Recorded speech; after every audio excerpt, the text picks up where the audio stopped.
Hermanos, vamos a orar. Antes de comenzar la predicación, vamos a pedir la bendición del Señor para su palabra.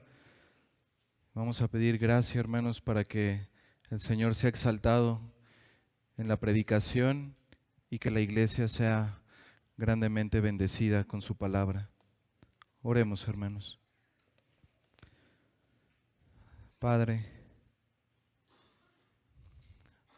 como cantamos, Señor, ese es nuestro deseo, Señor, que a ti sea toda la gloria, Señor, por todas tus bondades, Señor, para con nosotros, por toda tu misericordia. Gracias te damos, Señor.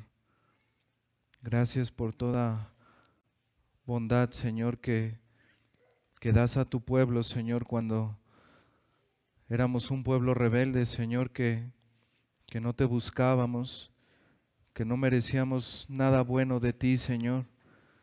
Y en tu gran misericordia, Señor, nos has rescatado de nuestra vana manera de vivir. Nos has traído, Señor, de las tinieblas a la luz admirable de tu Hijo, Señor. Y por ello te damos a ti toda la gloria, Señor, toda la alabanza y el honor, porque eres bueno, Señor, porque eres fiel, porque eres grande en misericordia. Padre, queremos pedirte, Señor, que bendigas tu palabra, Señor, en este tiempo, en esta predicación. Rogamos, Señor, que hables a tu pueblo, que hables a tu iglesia, Señor. Hoy nos reunimos, Señor, para decirte eso, Señor. Habla, oh Dios. Háblanos, Señor, por medio de tu palabra. Haznos crecer, Señor, en el conocimiento tuyo. Haznos crecer, Señor, en esa fe, en esa confianza a ti, Señor. Muéstrate, Señor, en tu palabra como ese Dios viviente del cual veremos en este pasaje de Josué. Muéstrate, Señor, como el Rey soberano de toda la tierra, para que nuestras vidas, Señor, puedan adorarte y puedan confiar plenamente en ti. Señor, hay muchos que están muertos en sus delitos y pecados. Hay algunos que están aquí, Señor, que llevan mucho tiempo en esa condición. Te rogamos, Padre, que obres salvación, Señor. Muestra a tu Hijo en este tiempo, Padre. Y gracias te damos, Señor, por el gran privilegio que nos concedes de escuchar tu palabra en este día. A ti sea toda la gloria, Señor, en Cristo Jesús. Amén. Hermanos, pongámonos de pie, por favor, y vamos al libro de Josué en el capítulo 3.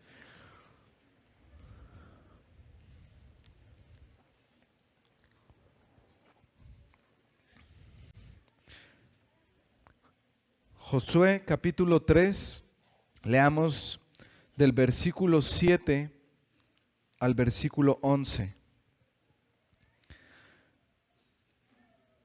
Entonces Jehová dijo a Josué: desde este día comenzaré a engrandecerte delante de los ojos de todo Israel, para que entiendan que como estuve con Moisés, así estaré contigo. Tú pues mandarás a los sacerdotes que llevan el arca del pacto, diciendo: cuando hayáis entrado hasta el borde del agua del Jordán, pararéis en el Jordán.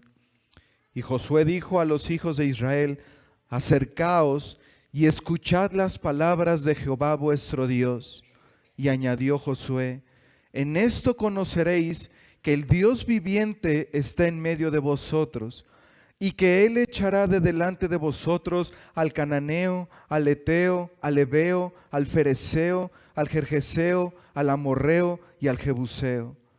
He aquí, el arca del pacto del Señor de toda la tierra pasará delante de vosotros en medio del Jordán. Amén. Hermanos, ¿pueden tomar su lugar, por favor?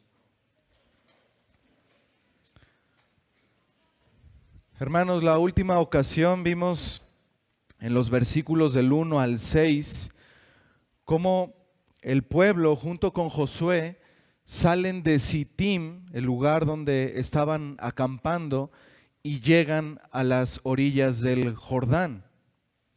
Y dice la Escritura que ahí en las orillas del Jordán ellos pasaron 3 días.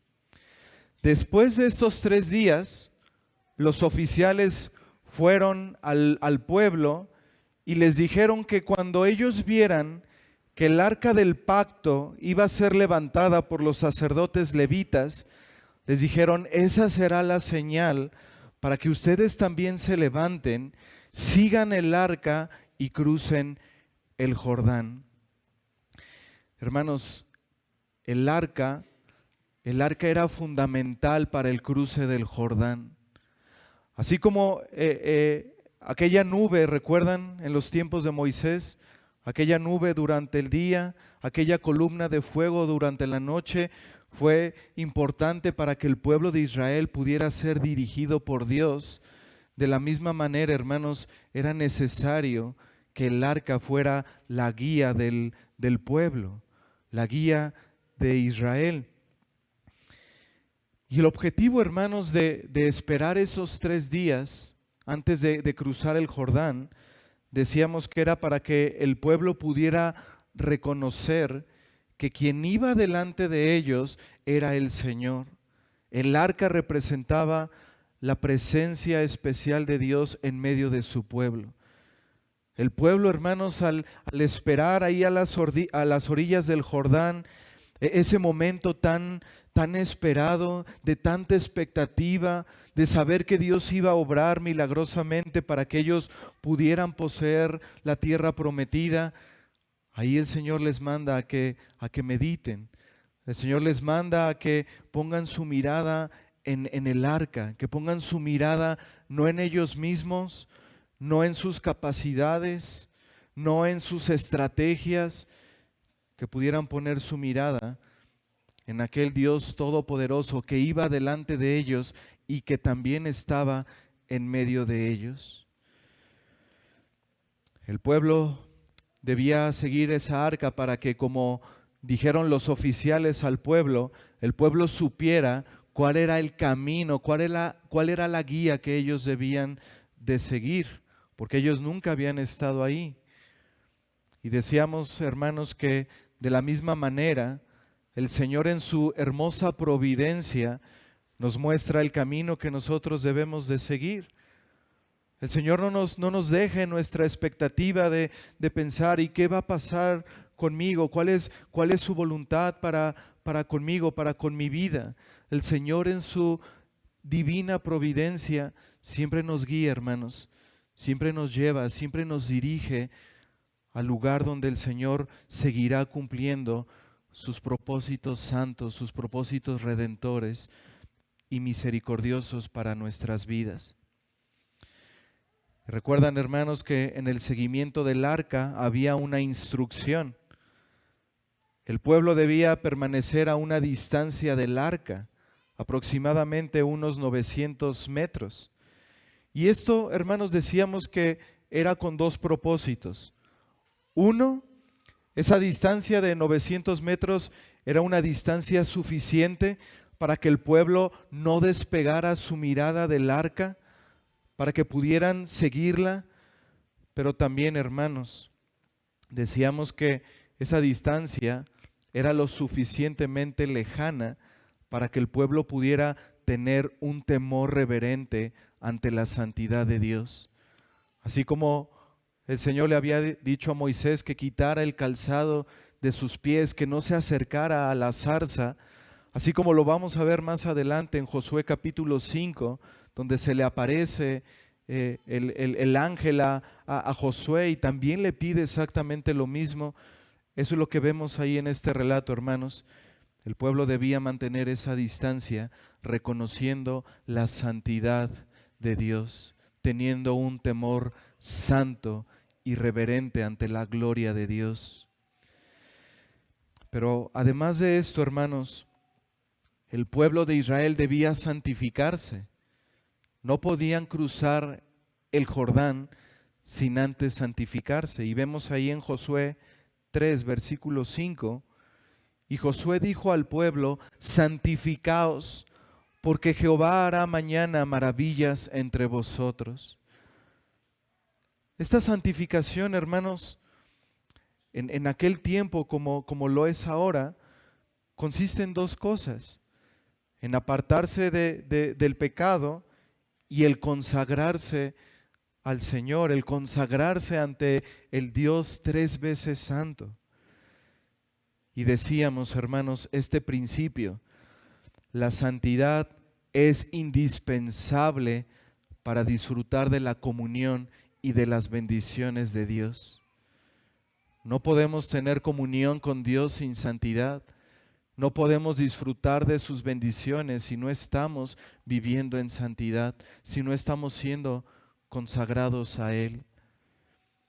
Y el fin de ese mandato del Señor en este versículo 5 es que el pueblo pudiera admirar la gloria de Dios, la grandeza de Dios en las maravillas que Él iba a hacer, y también que el pueblo fuera bendecido en todas estas cosas. Hermanos, ya nos estamos acercando al cruce del Jordán, pero todavía no llegamos ahí. Todavía es necesario algo, hermanos. Hay unas palabras solemnes en este pasaje que acabamos de leer. Hay unas palabras solemnes que es necesario que nosotros veamos y que podamos admirar acerca de nuestro Dios. Así que vamos a ver este sermón en dos partes. Vamos a ver en el versículo 7 el respaldo que Dios le da a Josué. El respaldo que Dios le da a Josué. Y del versículo 8 al 11 vamos a ver un recordatorio sublime. El Dios viviente y el Señor de toda la tierra está con su pueblo. Un recordatorio sublime. Empecemos, hermanos, viendo el respaldo que Dios le da a Josué. Josué 3, versículo 7. Entonces Jehová dijo a Josué: desde este día comenzaré a engrandecerte delante de los ojos de todo Israel, para que entiendan que como estuve con Moisés, así estaré contigo. El Señor le dice a Josué que va a respaldar su llamado, engrandeciéndolo delante de todo Israel. ¿Con qué fin? Con el fin de que el pueblo supiera que así como él, como Dios había estado con Moisés, también estaría de la misma manera con Josué. Y aquí tenemos que hacernos la pregunta: ¿cómo Dios había estado con Moisés? ¿Cómo es que Dios había estado con él? Y aquí podemos responder, hermanos, que la presencia de Dios siempre estuvo con Moisés, respaldándolo. Y Dios respaldó su llamado con hechos poderosos, con milagros, con obras. Pero hubo una obra en particular, hermanos. Hubo una obra en particular que Dios utilizó para respaldar a Moisés, para que el pueblo pudiera tener la confianza en este líder que Dios había llamado para conducirlos hacia la tierra prometida. Y esa obra, hermanos, es el cruce del Mar Rojo. Cuando Dios hizo que el mar se retirara por un viento fuerte que sopló para que el pueblo pudiera cruzar en seco ese mar, teniendo como muros a la izquierda y a la derecha las aguas. Y hermanos, en esa ocasión, a partir de ese milagro que Dios obró, fue que el pueblo comenzó a creer realmente que Moisés era ese líder que Dios había elegido para conducirles. Miren lo que dice Éxodo capítulo 14. Éxodo capítulo 14, versículo 31.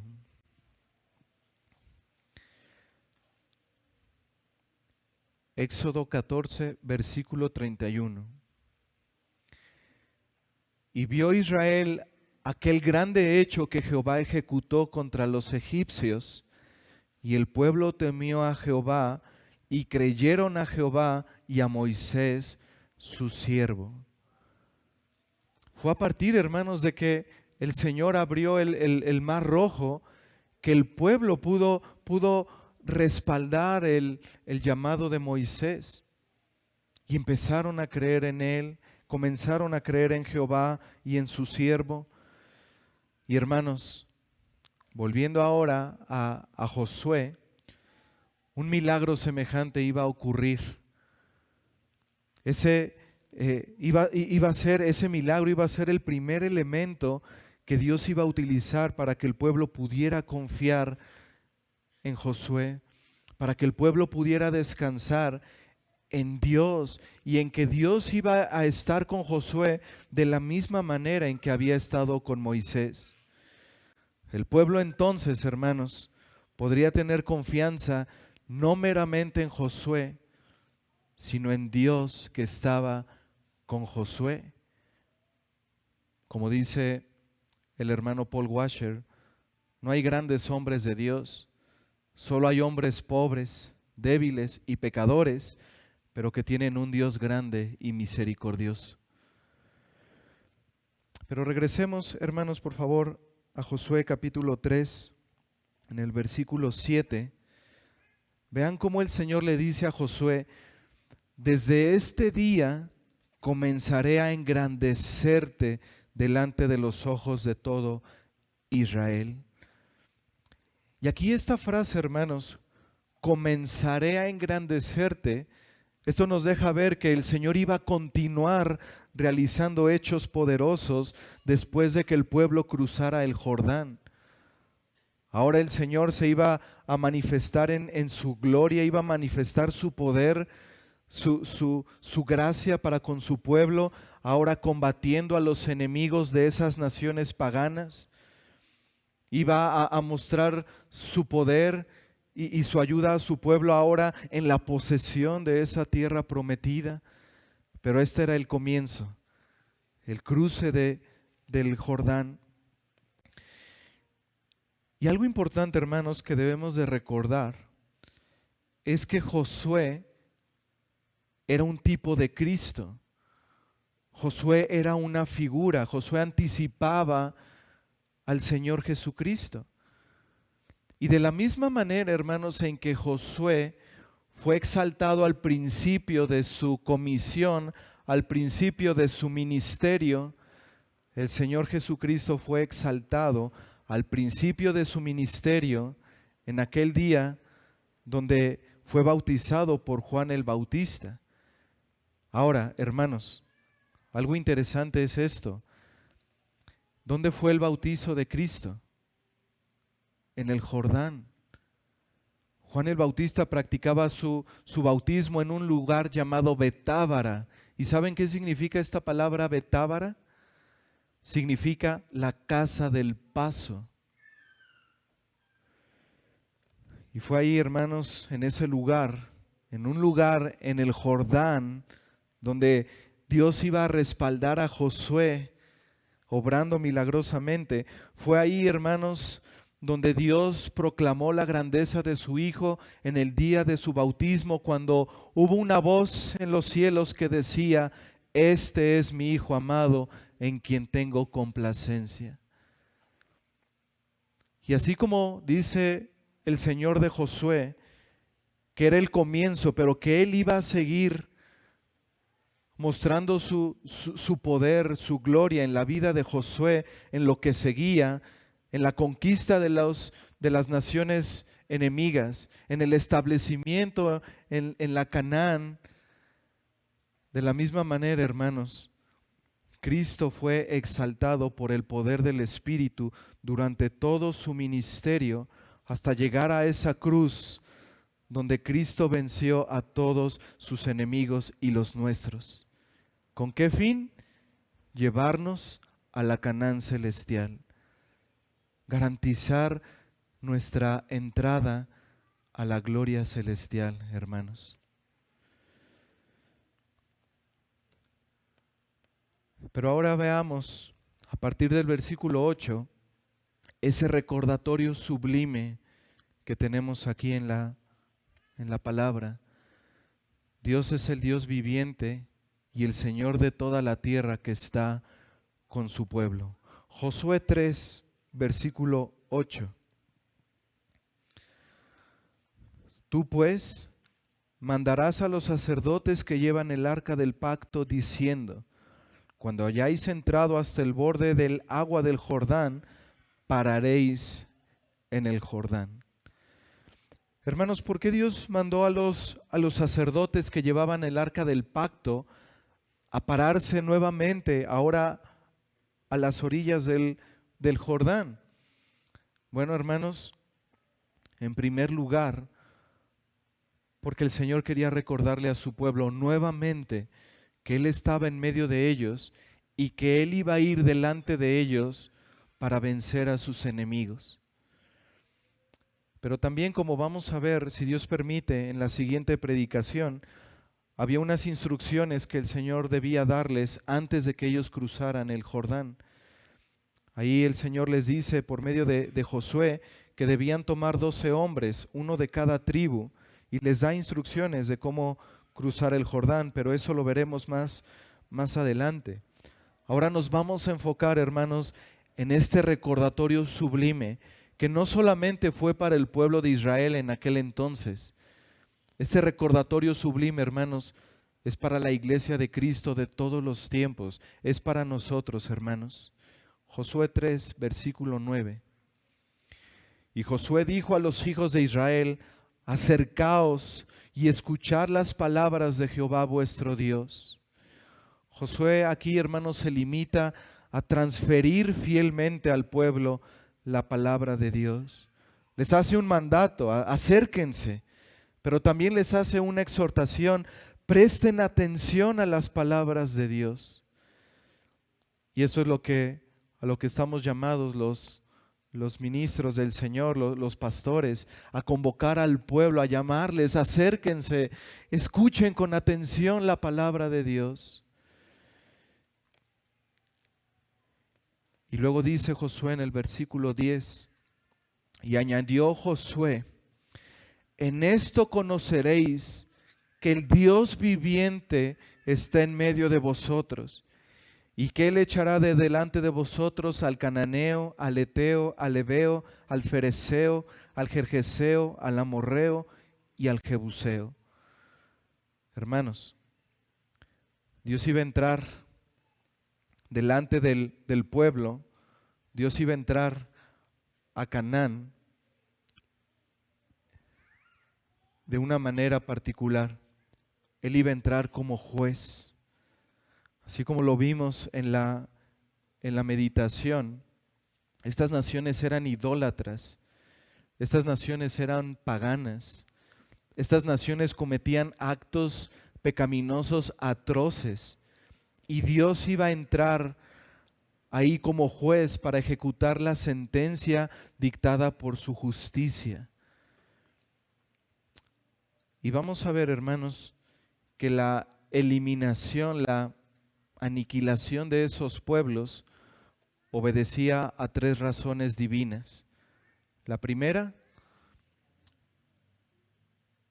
era un castigo por su pecaminosidad. Acompáñenme al libro de Deuteronomio, por favor, ahí atrásito de Josué, Deuteronomio capítulo 7.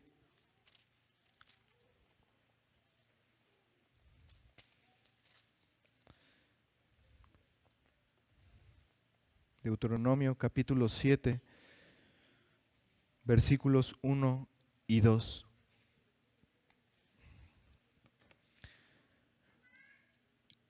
Cuando Jehová tu Dios te haya introducido en la tierra en la cual entrarás para tomarla, y haya echado de delante de ti a muchas naciones, al eteo, al gergeseo, al amorreo, al cananeo, al fereceo, al heveo y al jebuseo, 7 naciones mayores y más poderosas que tú, y Jehová tu Dios las haya entregado delante de ti y las hayas derrotado, las destruirás del todo. No harás con ellas alianza, ni tendrás de ellas misericordia. Versículo 5. Mas así habéis de hacer con ellos, sus altares destruiréis, y quebraréis sus estatuas, y destruiréis sus imágenes de acera, y quemaréis sus esculturas en el fuego. Hermanos, esto es el juicio de Dios sobre esas naciones por su pecaminosidad, por su idolatría, pero también, hermanos, como vamos a ver enseguida, por las prácticas pecaminosas que ellos cometían en esos cultos idolátricos.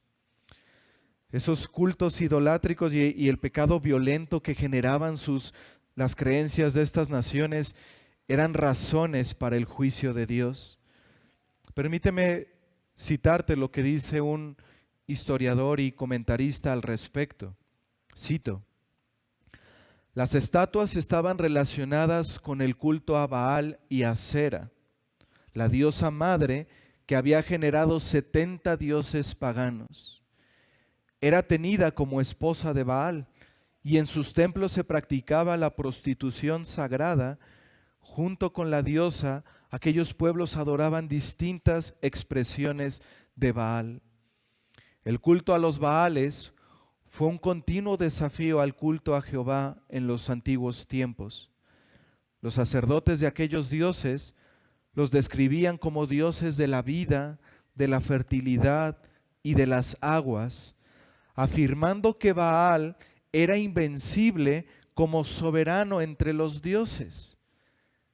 Y hermanos, aquí podemos entender de mejor manera las palabras de Rahab. ¿Se acuerdan? Cuando Rahab dice: Jehová vuestro Dios es Dios, arriba en los cielos y abajo en la tierra.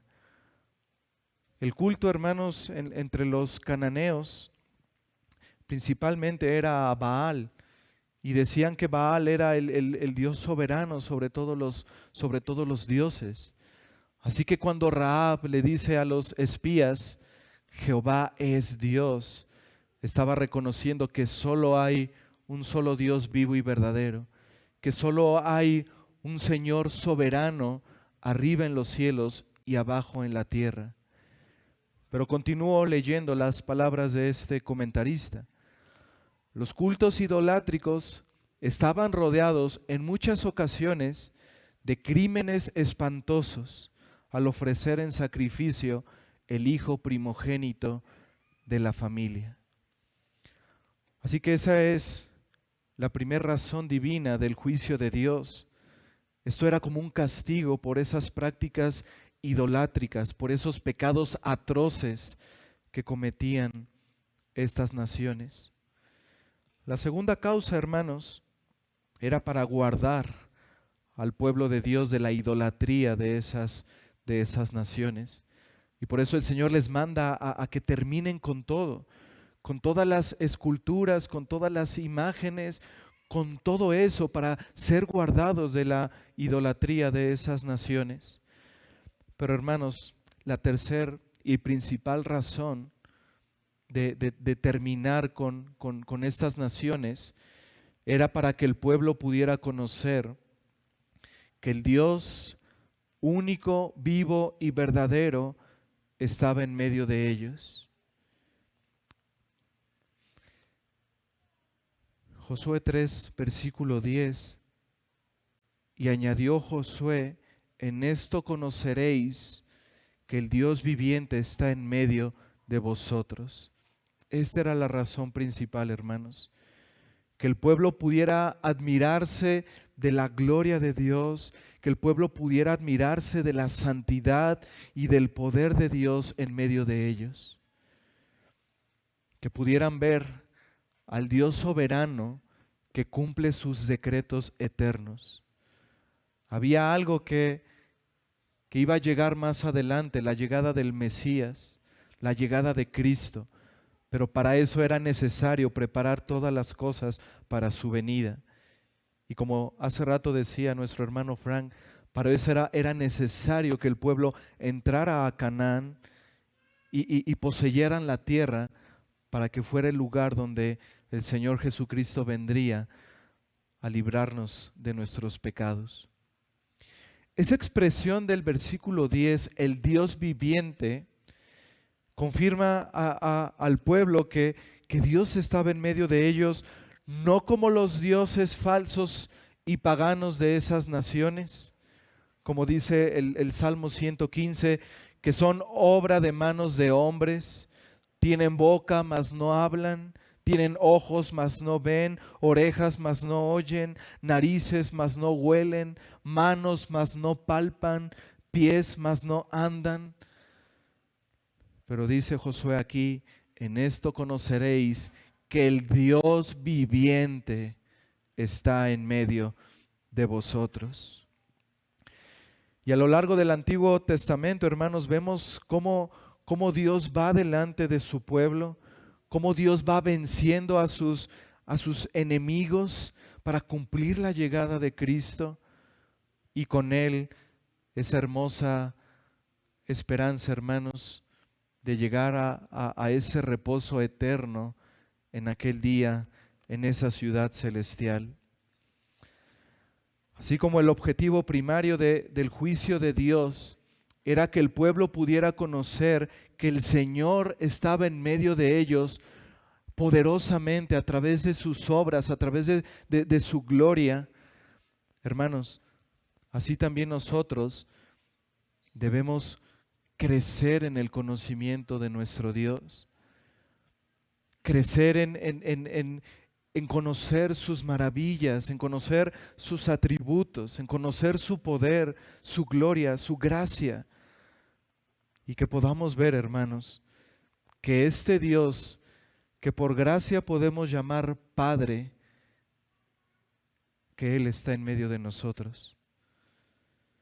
El creyente necesita conocer a Dios, cómo el Dios viviente actúa en favor de su pueblo. Y hermanos, la gloria del Dios vivo y verdadero se ha manifestado en el Señor Jesucristo, en nuestro Señor resucitado y glorificado. El Señor Jesucristo es el Dios viviente, quien dice de sí mismo: no temas, yo soy el primero y el último, y el que vivo, y que estuve muerto, mas he aquí que vivo por los siglos de los siglos. Acompáñenme, hermanos, por favor, al libro de Apocalipsis, capítulo 1.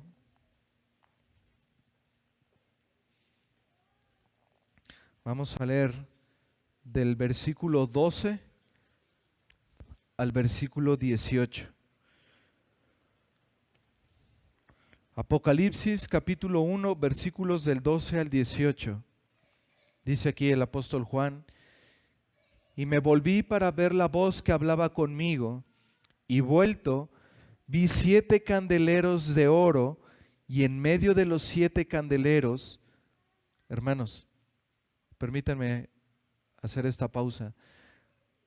Aquí, hermanos, estos candeleros representan a la iglesia, y ahí Juan está viendo a Cristo en medio de su iglesia, en medio del pueblo. Así como el arca en los tiempos de Moisés y de Josué estaba en medio de ellos, la presencia de Dios estaba en medio de ellos, así es como Juan mira al Señor Jesucristo, en medio de 7 candeleros de oro. Versículo 13: y en medio de los 7 candeleros, a uno semejante al Hijo del Hombre, vestido de una ropa que llegaba hasta los pies y ceñido por el pecho con un cinto de oro. Su cabeza y sus cabellos eran blancos como blanca lana, como nieve, sus ojos como llama de fuego, y sus pies semejantes al bronce bruñido, refulgente como en un horno, y su voz como estruendo de muchas aguas. Versículo 16: tenía en su diestra 7 estrellas, de su boca salía una espada aguda de 2 filos, y su rostro era como el sol cuando resplandece en su fuerza. Cuando le vi, caí como muerto a sus pies, y él puso su diestra sobre mí, diciéndome: no temas, yo soy el primero y el último, y el que vivo, y estuve muerto, mas he aquí que vivo por los siglos de los siglos. Amén. Y tengo las llaves de la muerte y del Hades. Hermanos, Cristo es el Dios viviente que guarda a su pueblo. Cristo es el Dios viviente que está en medio de su pueblo, en medio de su iglesia. Él es el Dios viviente que defiende a su pueblo de sus enemigos. Cristo ha derrotado a nuestros enemigos espirituales, el pecado, la carne, el mundo, el diablo, la muerte. Y Cristo ha prometido estar con nosotros todos los días y hasta el fin del mundo. Estando en Él, estando en Cristo, podemos confiar, hermanos, en todo nuestro andar hasta que estemos con Él en la gloria. Él es el Dios viviente, hermanos, que está con nosotros. Querido amigo que estás sin Cristo, a menos que vengas a Cristo en arrepentimiento y fe, tú vas a tener que enfrentar a tus enemigos espirituales por ti mismo. Y déjame decirte algo, amigo, no vas a tener la victoria, porque dice la Escritura que tú eres esclavo del pecado, que tú eres esclavo de tu carne, esclavo de tus deseos, de tus concupiscencias. Sin Cristo no tienes la victoria, lo necesitas a Él. Por más esfuerzo que tú hagas para vencer a estos enemigos, al mundo, a la carne, al diablo, a la muerte, solo vas a encontrar frustración, solo vas a encontrar derrota. Porque dice la Escritura que tú estás muerto espiritualmente, que tú no puedes hacer algo para salvarte a ti mismo. Y por eso, amigo, necesitas urgentemente a Cristo. Necesitas aquel Dios viviente que se despojó voluntariamente de su gloria celestial, así como lo vemos en Apocalipsis. El Señor Jesucristo se despojó temporalmente de esa gloria celestial y vino a este mundo de perversión, de maldad, de pecado, pero Él vino con el propósito de morir en esa cruz para salvarte de la condenación eterna, para salvarte de ti mismo, para salvarte de tus pecados, para que eso que Él recibió en la cruz, ese castigo que todos nosotros merecemos, tú no lo recibas. Para que esa ira de Dios que cayó sobre Él cuando Él estaba ahí crucificado, no venga sobre ti.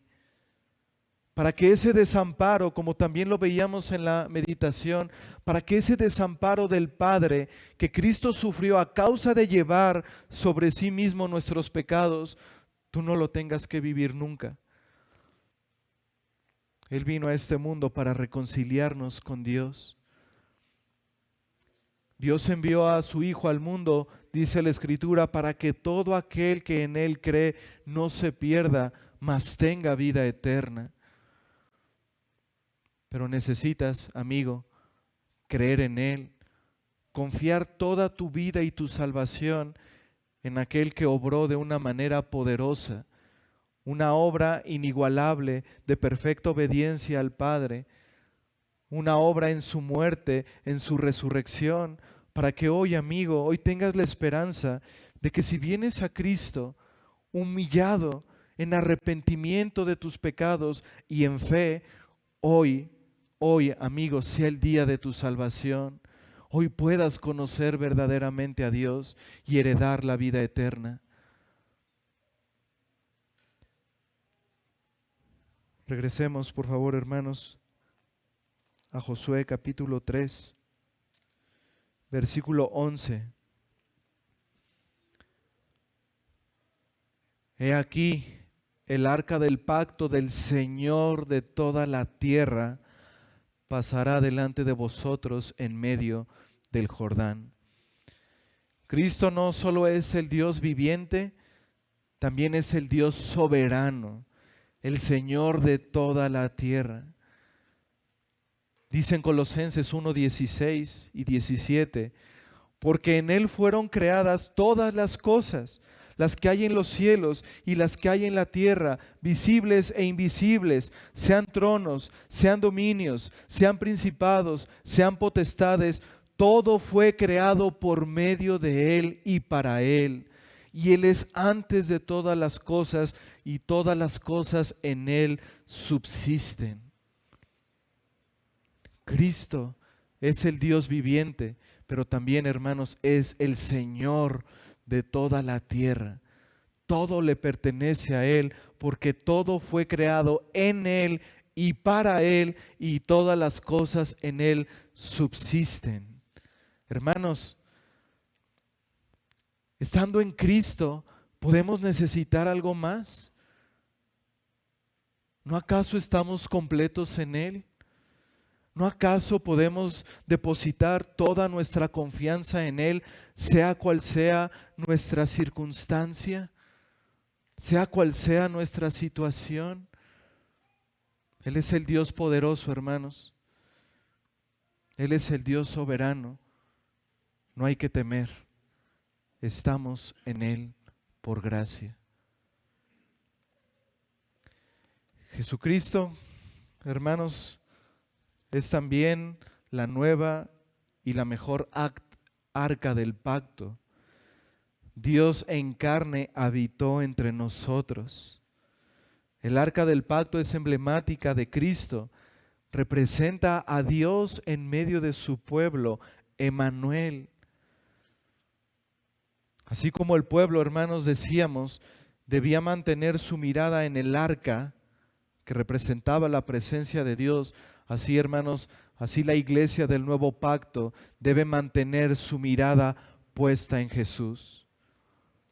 Por eso el autor de Hebreos nos dice, puestos los ojos en Jesús, el autor y el consumador de la fe. Debemos mantener nuestra mirada en el Dios viviente y en el Señor de toda la tierra. Conclusión. Hermanos, para los que estamos en Cristo, hermanos, Dios ha dispuesto una esfera de bendiciones que a veces está rodeada de conflictos, de enemigos poderosos, de dificultad. La Escritura dice que no tenemos lucha contra carne y sangre, sino contra principados, potestades, gobernadores de las tinieblas en este siglo, huestes espirituales de maldad en las regiones celestes. Pero ¿sabes algo, hermano? Dios, el Señor Jesucristo, es el que ha creado a todas estas cosas, principados, potestades, tronos, todo eso está bajo su control soberano. Y todas estas cosas le sirven a Él. Los conflictos y las dificultades en la vida, hermanos, la lucha contra estos principados, contra estas potestades, solo son los medios que Dios permite para que nosotros lleguemos a conocerlo mejor. Son los medios que a veces el Señor permite que pasen en nuestras vidas dificultades, temores, estorbos, para que nosotros, hermanos, aprendamos a depender más de Él. Pregúntate esto, hermano, ¿cómo se llegaría a experimentar ese eterno peso de gloria sin esas leves tribulaciones momentáneas? ¿Cómo sería posible conocer la omnipotencia de nuestro Dios si no fuera por las muchas veces que Dios interviene en nuestras vidas para hacer posible lo que las situaciones humanamente son imposibles y quedan resueltas por medio de su poder? ¿Cómo podría experimentarse el consuelo de Dios si no hubiera días de aflicción? ¿De qué modo se conocería la gloria de su compañía si no llegáramos en ocasiones a sentirnos solos o que Dios no nos escucha? Ciertamente, hermanos, el Señor es el ayudador de su pueblo. Ningún creyente podrá decir que hubo una ocasión en que estuvo privado de la compañía de Dios. Podrá ser abandonado por todos, pero nunca lo será por su Señor. Cada cristiano puede repetir con gratitud esas palabras que expresa el salmista de su propia experiencia: aunque mi padre y mi madre me dejaren, con todo Jehová me recogerá.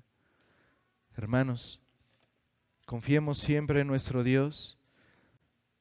Estamos escondidos en Cristo y estamos, por ende, completamente y eternamente seguros. Confiemos siempre en nuestro Dios viviente, en el Señor de toda la tierra, que está siempre con nosotros y que ha prometido estar con nosotros todos los días hasta el fin del mundo. Amén. Oremos, hermanos.